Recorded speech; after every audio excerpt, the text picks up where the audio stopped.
E aí, tudo bem? Você sabe me dizer o que é pecado? É, pecado, isso mesmo.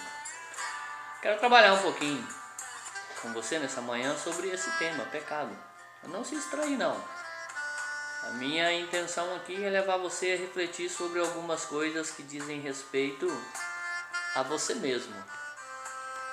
E assim, tentar fazer com que você pare de pensar nos acontecimentos seculares. Não que eles não sejam importantes, eles são importantes. Mas deixa um pouquinho de lado o Covid-19, deixa um pouquinho de lado a política do nosso país e vamos olhar para dentro de nós. Eu olhando para dentro de mim, você olhando para dentro de você e assim fazendo uma reflexão sobre esse tema que eu quero abordar com você nessa manhã, ok? Vamos lá, vamos juntos. E assim, eu não quero esgotar todo o tema nesse momento.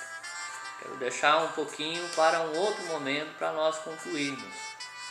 E ao falar sobre pecado, eu quero trazer você a reflexão e o entendimento, onde nós vamos tentar responder à pergunta: por que pecamos? Muito bem. Algumas definições sobre pecado que nós temos, feitas por Calvino, Gerhard von Groningen, o Breve Catecismo de Westminster, Hermann Heidelberg, enfim, definem pecado como um ato de desobediência, como depravação, como rebelião contra Deus, inimizade contra Deus, desobediência contra Deus. Mas de forma muito especial eu quero trazer o que nos ensina o Catecismo de Westminster. Ao responder à pergunta sobre o que é pecado, o Breve Catecismo responde nos ensinando que pecado é qualquer falta de conformidade com a lei de Deus, ou qualquer transgressão dessa lei. Com isso, o que se conclui? Se conclui que todos são pecadores. A Bíblia nos ensina no livro de Romanos, capítulo 3, que não há justo, nenhum sequer, não há quem entenda, não há quem busque a Deus. Isso, versículo de número 10. E lá no versículo de número 23, a Bíblia diz, no capítulo 3 de Romanos, que todos pecaram e carecem da glória de Deus. Algumas versões ensinam que todos pecaram e destituídos estão da presença da glória de Deus. O que nós concluímos com isso? Que todos são pecadores, não há distinção. Então eu já quero dizer para você que eu sou pecador, você é pecador, todos são pecadores. A diferença está na forma com a qual nós vivemos no que diz respeito a pecar. O justo continua sendo pecador enquanto neste mundo estiver, enquanto neste mundo viver. O cristão justo, e aqui eu me refiro àquele que verdadeiramente foi chamado para fazer a diferença. Eu me refiro àquele que passou pelo novo nascimento, aquele que nasceu da água, nasceu do Espírito. Continua, enquanto nesse corpo mortal nós lutamos contra o pecado. Pecamos sim. O pecado na vida do cristão verdadeiro é um acidente, não é algo natural. E quando o cristão peca, o cristão se entristece, ele fica entristecido por causa do pecado. E é o Espírito Santo que nos mostra isso. Então veja bem, contrário do ímpio. O ímpio pratica o pecado com prazer. Ele tem prazer em desobedecer a Deus. Ele tem prazer em andar na contramão da vontade de Deus. Como nos ensina o Salmo de número 1, o Salmo 1. Antes, o justo, contrário ao ímpio, o justo, o seu prazer está na lei do Senhor, e na sua lei medita de dia e de noite. A grande diferença é que o cristão, o justo, tem um intercessor. A Bíblia só fala de um, que é Cristo Jesus e que está nos céus. Então, ele é o nosso intercessor, ele que intercede por nós. Ok? Então, todos são pecadores. Mas por que pecamos? Essa é uma pergunta a qual certamente nós iremos responder. Mas para que possamos compreender a pergunta, assim também como o seu significado, e trazer a resposta, nós precisamos voltar um pouquinho no tempo para entendermos como que era o relacionamento de Deus com o homem, para que nós possamos compreender verdadeiramente a natureza, por que pecamos. E eu quero dizer para você que antes da queda, lá no Éden, havia um relacionamento interpessoal, um relacionamento amoroso de Deus para com o homem, a sua criatura. Isso lá no Éden. E eu quero mostrar para você então que Deus se relacionava com o homem. Se você for lá para a sua Bíblia, no livro de Gênesis, capítulo de número 2, a partir do verso de número 16, o verso 16 e o verso de número 17, a Bíblia vai dizer que Deus colocou o homem no jardim, lá no Éden, para que ele pudesse cultivar esse jardim. E Deus lhe deu uma ordem. Isso demonstra que Deus se relacionava com Deus. Deus disse que de toda árvore do jardim ele poderia comer livremente, exceto uma.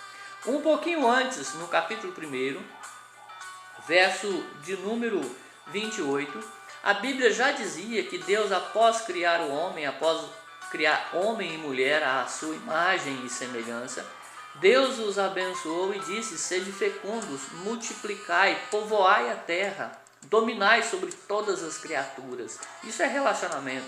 Deus conversava com o homem. Então veja bem, mas aqui há algo muito interessante. O homem foi criado conforme as demais criaturas. Eu explico.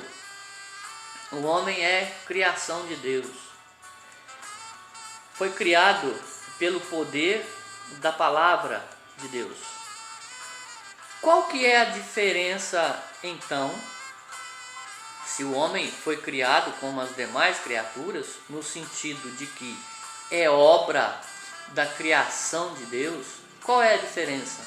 É que o homem é um ser único. Ele foi criado à imagem e semelhança do seu Criador. Por isso, há a possibilidade de relacionamento entre Deus, o Criador, e o homem, a criatura. Esse homem, ele foi criado, dotado, um ser inteligente, um ser reto, um ser santo e com a lei de Deus inculcada no seu coração. Veja bem, isso implica dizer que lá no Éden, quando havia essa perfeita comunhão de Deus com o homem, tanto o homem como a mulher, criação de Deus, eram felizes.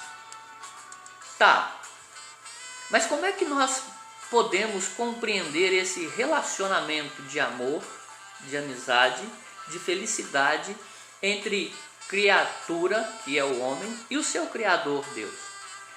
O livro de Gênesis não nos dá tantos relatos desse relacionamento interpessoal entre Criador e criatura. Como é que nós podemos fazer então? Bom, entendo eu que o jeito mais fácil de compreendermos a relação de amor entre Criador e criatura é na pessoa e na obra de Cristo, o segundo Adão. Se por um lado é difícil entender como funcionava aquela relação lá no Éden, Deus e Adão, por outro, devido à riqueza de relatos bíblicos, é fácil identificar essa relação no segundo Adão, a saber, Cristo. E para tal, eu quero usar o Evangelho de Jesus Cristo segundo João, narrado pelo evangelista João. E de forma muito interessante, muito precisa, o capítulo 14 desse Evangelho vai narrar como é que era o relacionamento entre Deus, o Pai, e Deus, o Filho, Jesus Cristo, o segundo Adão. No capítulo 14, a partir do verso 10, a Bíblia então vai dizer: não crês que eu estou no Pai e que o Pai está em mim? As palavras que eu vos digo, não as digo por mim mesmo, mas o Pai que permanece em mim faz as suas obras. O versículo 20 diz assim: naquele dia vós conhecereis que eu estou em meu Pai, e vós em mim e eu em vós. No verso 23, se alguém me ama, guardará a minha palavra, e meu Pai o amará. E viremos para ele e faremos nele morada. Ok, no capítulo seguinte do mesmo evangelho, é colocado que Deus deseja manter comunhão conosco por meio de seu Filho. O verbo permanecer aparece 12 vezes no capítulo 15 e tem o sentido de permanência duradoura, ou estar firme, ou no sentido de íntima comunhão com Ele. Assim sendo, quando olhamos para Cristo, o segundo Adão, podemos contemplar a comunhão de Deus com o primeiro Adão no Éden, antes da queda. Contemplamos a maneira com a qual o Criador se relacionava com a sua criatura, criada à sua imagem e semelhança. Um relacionamento de amor, um relacionamento de comunhão, um relacionamento com a criatura a qual foi criada à imagem e semelhança do seu Criador. E isso nos leva a uma segunda questão. Ok, Deus se relacionava com a sua criatura. Ok, essa criatura foi criada à sua imagem e semelhança. Por isso, um relacionamento interpessoal entre Criador e criatura. Mas é preciso compreender que para que esse relacionamento fosse duradouro e até eterno, havia uma exigência da parte do Criador para com a criatura. Deus exigiu do homem a responsabilidade perante a sua palavra. É o que nós vimos lá em Gênesis 2, versículo 16 e versículo 17. Quando Deus dá a ordem ao homem para não comer do fruto da árvore do conhecimento do bem e do mal. Então, a condição para essa perfeita comunhão seria a obediência, a responsabilidade em obedecer à palavra de Deus. Muito bem, a primeira coisa que nós precisamos entender é que Deus é autossuficiente. Assim sendo, Ele não precisaria ter criado o universo. Deus não precisaria ter criado os animais, as plantas, os mares, os rios, os peixes. Não precisaria ter criado o homem, a mulher. Não, Ele não precisaria.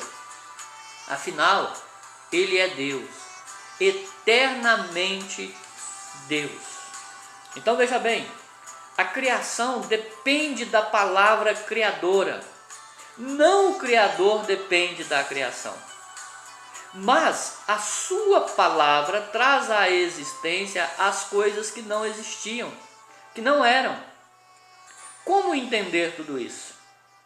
Pela fé, como diz Hebreus capítulo 11, verso 3. Pela fé entendemos que foi o universo formado pela palavra de Deus, de maneira que o visível veio a existir das coisas que não aparecem. Agora, olha que coisa interessante.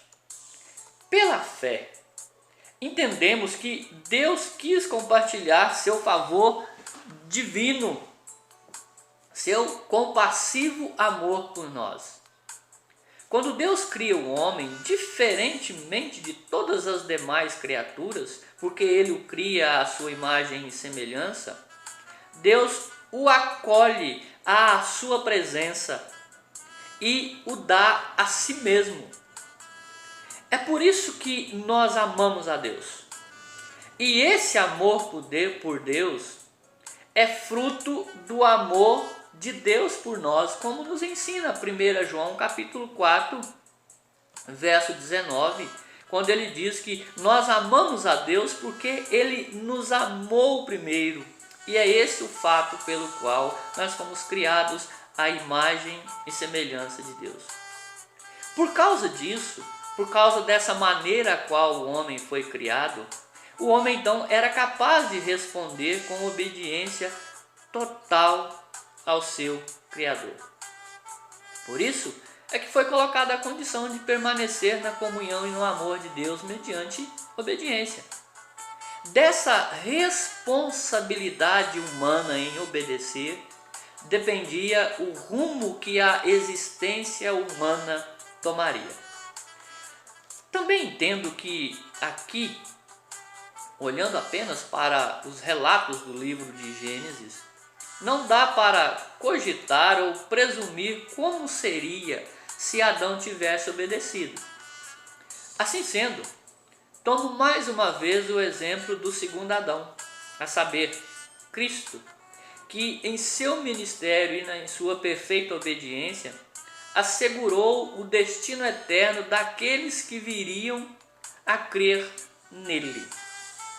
Eu quero, mais uma vez, tomar aqui a palavra de Deus, que é a nossa única e infalível regra de fé e prática, e ler para você o que o apóstolo Paulo escreveu na carta aos Filipenses, capítulo de número 2, a partir do versículo número 5. Quando Paulo vai dizer assim à igreja em Filipos: tende em vós o mesmo sentimento que houve também em Cristo Jesus, pois ele subsistindo em forma de Deus, não julgou como usurpação o ser igual a Deus. Antes, a si mesmo se esvaziou, assumindo a forma de servo, tornando em semelhança de homens, e reconhecido em figura humana, a si mesmo se humilhou, tornando-se obediente até a morte e morte de cruz. Pelo que também Deus o exaltou sobremaneira e lhe deu o nome que está acima de todo nome, para que ao nome de Jesus se dobre todo o joelho nos céus, na terra e debaixo da terra, e toda língua confesse que Jesus Cristo é Senhor, para a glória de Deus Pai. O segundo texto é o de Romanos, capítulo 5, versos 17 e 18, quando Paulo diz assim: se pela ofensa de um e por meio de um só reinou a morte, muito mais os que recebem a abundância da graça e o dom da justiça reinarão em vida por meio de um só, a saber, Jesus Cristo. Pois assim como por uma só ofensa veio o juízo sobre todos os homens para condenação, assim também, por um só ato de justiça, veio a graça sobre todos os homens para a justificação que dá vida. Porque como pela desobediência de um só homem, muitos se tornaram pecadores, assim também, por meio da obediência de um só, muitos se tornarão justos. Então, como entender, como compreender o resultado da raça humana, olhando então para Cristo? Ou seja, como entender como vai ficar o destino, o futuro da raça humana olhando para Cristo? Nós já sabemos que olhando para Adão, a consequência é terrível. Nós vamos ver isso no próximo ponto, que é um assunto para um outro momento. Mas olhando para Cristo, nós vamos ver que todo aquele, por causa da sua obediência, e obediência até a morte, e morte de Cristo, todo aquele que olhar para Jesus e professá-lo como Senhor e Salvador de sua vida, será salvo. Então, quer entender, quer compreender o destino seu, o seu destino eterno, como é que vai ficar a sua alma após a morte? Olhe para Jesus. Em sua perfeita obediência, Ele nos conduziu ao Pai, à destra de Deus, à glória eterna. E Ele mesmo foi quem disse: todo aquele que me confessar diante dos homens, eu o confessarei diante do meu Pai que está nos céus. Ok? Fica aí aguardando o nosso próximo encontro. E eu quero trazer então, ainda olhando para o primeiro Adão, e olhando para o segundo Adão, Cristo, responder então por que nós pecamos. Olhando para o primeiro Adão, por que pecamos? E olhando para o segundo Adão, Cristo, como podemos alcançar então o perdão de Deus para vivermos eternamente à destra dele. Deus te abençoe. Até o nosso próximo encontro.